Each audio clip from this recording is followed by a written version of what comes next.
Good morning student. आज मैं आपको एक्सरसाइज 8A में आगे के सम बताऊंगा। अभी तक आप लोगों ने सम्स में इक्वेशन दी हुई थी, उसको लिखते कैसे हैं वो सीखा। कभी एक वर्ड प्रॉब्लम दी हुई थी, उसको इक्वेशन कैसे बनाते हैं वो सीखा।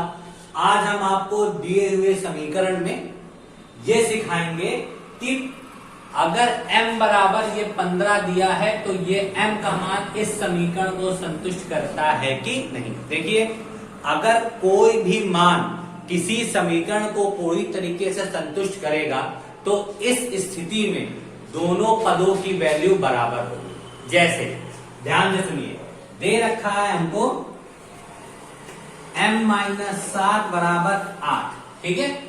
m की वैल्यू यहां क्या दे रखी है स्टूडेंट्स हमको 15।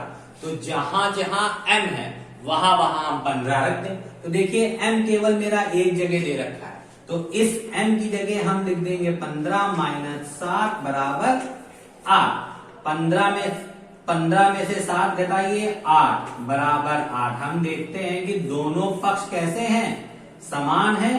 लिख देंगे चूंकि दोनों पक्ष कैसे हैं, पक्ष समान है,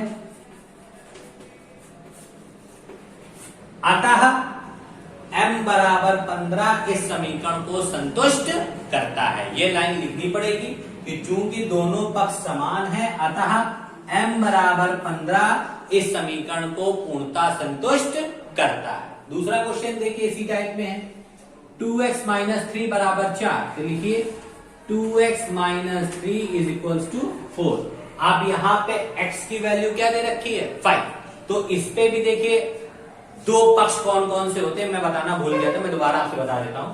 इक्वल्स टू के इस तरफ ये मेरा एक पद होता है और ये वाला मेरा दूसरा पद होता है। इसको समझते कैसे हैं, इक्वल्स टू के एक तरफ अपना ये हाथ रखिए, दूसरी तरफ अपना ये हाथ रखिए। तो देखिए 4 हमारे दाहिने हाथ पे आता है और 2x - 3 हमारा लेफ्ट हैंड पे आता है। इसीलिए ये दो पद बन जाते हैं, दो पक्ष बन जाते हैं, ये पहला पक्ष और ये दूसरा पक्ष।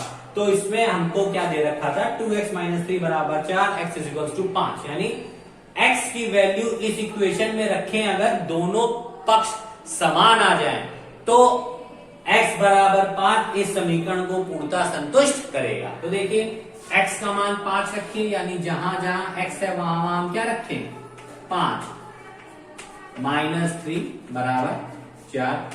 5 दूनी कितना हो गया स्टूडेंट्स 10 - 3 बराबर 4। देखिए 10 में से 3 सब्ट्रैक्ट करेंगे 4 इक्वल्स टू 4। देखिए क्या 4 7 के बराबर है स्टूडेंट्स, 4 7 के बराबर नहीं है, इसलिए इस इक्वल्स टू के निशान को ऐसे कट कर देंगे। तो क्या लिख देंगे 4 7 के बराबर कैसा है नहीं है। तो नहीं होने की स्थिति में क्या लिखेंगे हम लोग, चूंकि दोनों पक्ष समान नहीं है अतः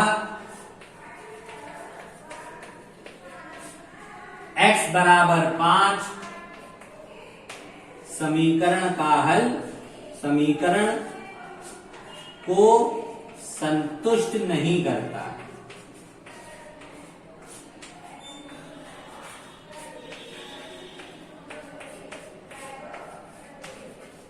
ओके स्टूडेंट्स, ये चीज समझ में आ गई आप लोगों को। आप लोगों ने क्या किया, x का मान रखा, अगर दोनों पक्ष समान आ रहे थे, जैसे इधर आ रहे थे, दोनों पक्ष समान थे अतः ये समीकरण को संतुष्ट करता है। लिख सकते हैं अतः यह समीकरण को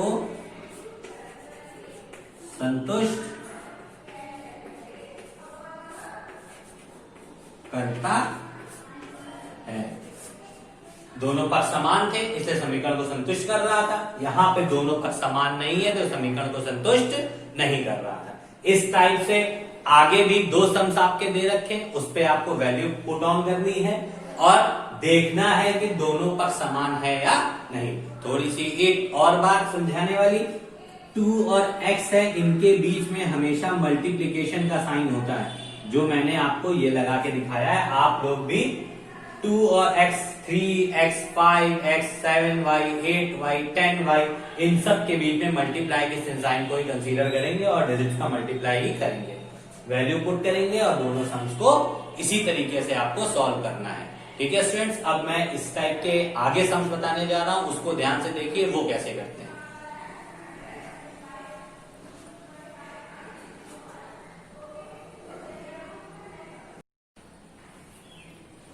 देखिए स्टूडेंट, आगे के क्वेश्चन है निम्न समीकरणों को हल कीजिए।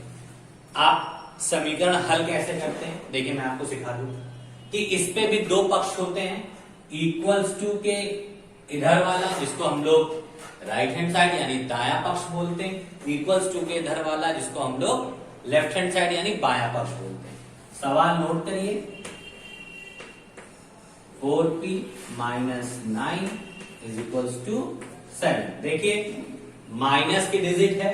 अच्छा हाँ, एक बात और ध्यान देने वाली है, आप हमेशा याद रखिएगा कि एक ही जैसी डिजिट हमेशा एक साथ रहना चाहती है। जैसे देखिए यहाँ 9 है, यहाँ 7 है, इसके बगल में भी कोई अननोन वेरिएबल नहीं लगा यानी ए से लेकर जेड तक की कुछ भी नहीं लिखा हुआ है, इसके बगल में भी ए से लेकर जेड तक कुछ नहीं लिखा हुआ है, तो ये दोनों एक जैसी डिजिट है, ये दोनों एक साथ रहना चाहेंगे।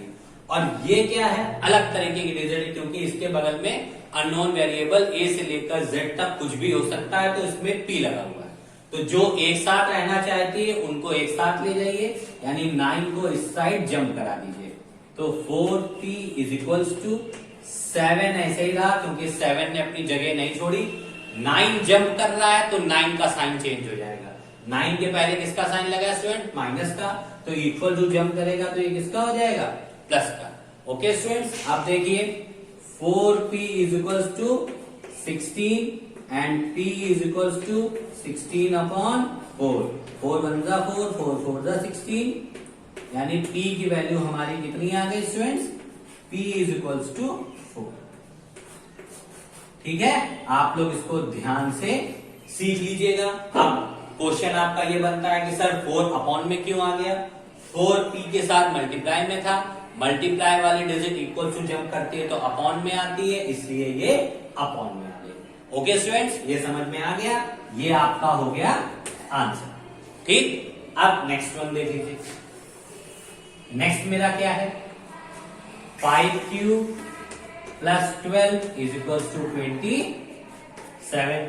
सेम प्रोसेस इसके साथ भी, डिजिट्स 27 के बगल में भी PQRS या ABCD से कुछ नहीं लिखा है, यहाँ 12 के बगल में भी नहीं लिखा हुआ है, तो यानी ये दोनों डिजिट एक साथ रहना चाहेंगी। तो इसके लिए हम क्या करेंगे, 12 को उस साइड जंप करा लेंगे, क्योंकि 27 को इधर लाने से फायदा नहीं है, क्योंकि यहाँ 5q है, तो ये जंप नहीं करेगी क्योंकि ये अलग टाइप के डिजिट है। तो 5q को मैंने एज इट इज लिखा, और उसको जब जंप करेंगे तो 27 माइनस कितना आ गया स्टूडेंट्स, 12, तो 5q इज इक्वल्स टू आ गया, सब्ट्रैक्ट कीजिए 5 और 1 15। अब साइन किसका लगेगा, प्लस का, क्योंकि 27 बड़ा है। अब देखिए 5 और q आपस में किसमें, मल्टीप्लीकेशन में है, तो जब 5 को जंप कराएंगे तो 5 कहां चला जाएगा, अपॉन में, क्योंकि मल्टीप्लीकेशन की डिजिट जब इक्वल टू जंप करती है तो अपॉन में आ जाती है। 5 1 जा 5, 5 3 जा 15, तो q इज इक्वल टू कितना आ गया स्टूडेंट्स, 3। ये आपका आंसर हो गया। अब थर्ड वन देखिए, थर्ड वन क्या है मेरा, 4l minus 3 is equal to 9।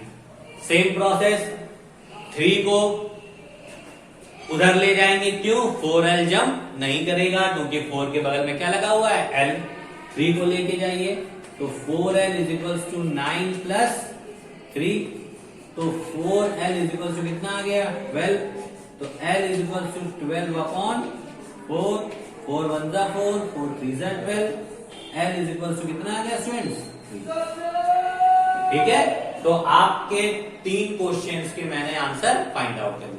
अब एक छोटी सी बात होती है, अभी मैंने जस्ट पहले सवाल बताया कि P is equal to 4, Q is equal to 3 या L इज इक्वल टू 3, जो इन 3 के आंसर आए क्या ये सही है, इसके लिए हम लोग एक उत्तर की जांच करते हैं। तो देखिए उत्तर की जांच कैसे करते हैं, ये क्वेश्चन आप लोग नोट कर लीजिए।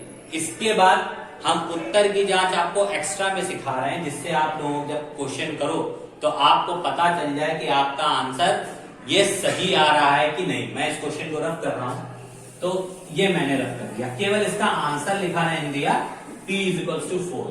अगर मेरा ये आंसर सही है तो ये इस समीकरण को पूरी तरीके से संतुष्ट करेगा। समीकरण संतुष्ट करने की शर्त क्या होती है, दोनों पक्ष कैसे होने चाहिए, बराबर होने चाहिए। चलिए चेक करिए, 4 ऐसे ही लिखते हैं, मल्टीप्लाई का साइन लगाते हैं, p की वैल्यू 4 आई है तो यहाँ पे क्या लिख देते हैं, 4 - 9 = कितना, 7। 4 4 16 -9 = 7। सबट्रैक्ट कर लीजिए तो 7 = 7। दोनों पक्ष समान है, अतः p = 4 इसका हल है और यह समीकरण को पूरी तरीके से संतुष्ट करता है। यानी p = 4 हमारा आंसर कैसा है, करेक्ट है। अब दूसरे फॉर्म में चेक कर लीजिए, इधर जो q = 3 आया, हम इस क्वेश्चन को रफ कर रहे हैं। देखिए स्टूडेंट, ये क्वेश्चन मैंने रफ किया, q = 3 है तो जहां जहां q है वहां वहां क्या निकलेंगे, 3। 5 × 3 + 12 = 27। 5 3 15 + 12 = 27। ऐड कर दिए, 5 2 7 1 1 2, 27 = 27। अभी भी देखिए दोनों पक्ष समान है, अतः q = 3 इस समीकरण को पूर्णतः संतुष्ट करता है। इसका मतलब q = 3 मेरा आंसर करेक्ट है। अब लास्ट वाले सम में और चेक करेंगे, l = 3, फिर रफ कर दीजिए इसको। जब इसको हमने रफ किया तो 4 जहां जहां l है वहां वहां 3 रखेंगे, 4 × 3, बाकी कहीं l था नहीं तो डिजिट को मैंने एज इट इज ही नोट डाउन कर दीजिए। 4 3 12 -3 = 9। सबट्रैक्ट कर दीजिए, 9 = 9। अब देखिए दोनों पक्षों में फिर से दोनों पक्ष समान है, अतः l = 3 इस समीकरण को पूर्णतः संतुष्ट करता है और मेरा ये उत्तर सही है। ठीक है स्टूडेंट, आपको ये चीज समझ में आ गई कि उत्तर की जांच कैसे करते हैं। एक क्वेश्चन मेरे माइंड में और हो रहा है कि शायद आप लोगों के दिमाग में ये हो कि सर अब की आपने डिजिट जंप नहीं कराई, तो पहले हमने जंप इसलिए कराई थी क्योंकि हमने बताया था एक जैसी डिजिट एक साथ रहना चाहती है। जब मैंने यहाँ l की वैल्यू रख दी तो l गायब हो गया और सब जगह न्यूमेरिक डिजिट आ गई। जब सब जगह पे न्यूमेरिक डिजिट आ गई तो हमको कभी भी कोई चीज जंप कराने की जरूरत नहीं पड़ी। हम लेफ्ट हैंड साइड वाली यानी बाएं पक्ष वाली डिजिट को बाएं तरफ और दाहिने वाली डिजिट को दाएं पक्ष में रख के ही हल कर सकते हैं। इस पे आप लोग जंप कराने की कोई जरूरत नहीं। अगर जंप करा भी देंगे तो भी पक्ष दोनों इक्वल आ जाएंगे। तो स्टूडेंट, मैंने आज आपको समीकरण को हल करना, समीकरण का कोई हल होता है कि नहीं ये समझा दिया है। आप इन क्वेश्चंस को अपनी फेयर कॉपी में साफ साफ नोट कर लीजिएगा। कोई भी प्रॉब्लम हो तो हमसे कॉल या मैसेज के थ्रू पूछिएगा। Thank you students, thank you and have a nice day.